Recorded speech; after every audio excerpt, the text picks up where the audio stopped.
Magandang araw po sa ating lahat. Narito ang ating weather update. Easterlies pa rin po ang nakakaapekto sa bansa, lalo na po sa bandang Southern Luzon and Visayas. Inyong mapapansin sa dagat Pasipiko, walang bagyo o low pressure area.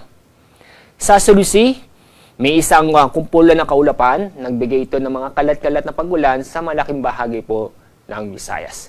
At ito ay inaasahan po nating malulusaw ngayong araw.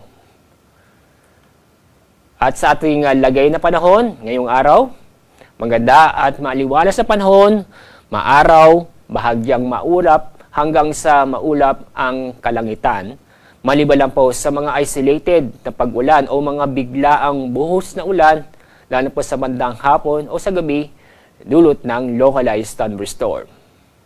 Dako tayo sa Visayas at Mindanao. Maganda at maliwalas sa panahon pa rin ang ating mga ranasan, bahagyang maulap hanggang sa maulap ang kalangitan. Maliban lang po sa mga isolated na pag-ulan, dulot ng localized thunderstorm.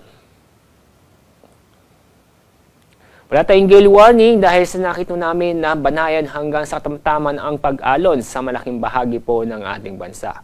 Kaya safe naman pong kumalaot ng ating mga kababayan, lalo po yung gumagamit po na maliliit na sasakyan bandagat. Pero paalala po, mag-ingat pa rin tayo dahil sa mga localized thunderstorm sa pagsapit sa hapon o sa gabi. Ang araw po sisikat mamaya pong 5:45 ng umaga.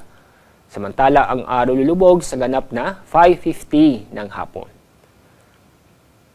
Yan po ang ating weather update mula sa Pag-asa. Ako po si Alzar D. Aurelio.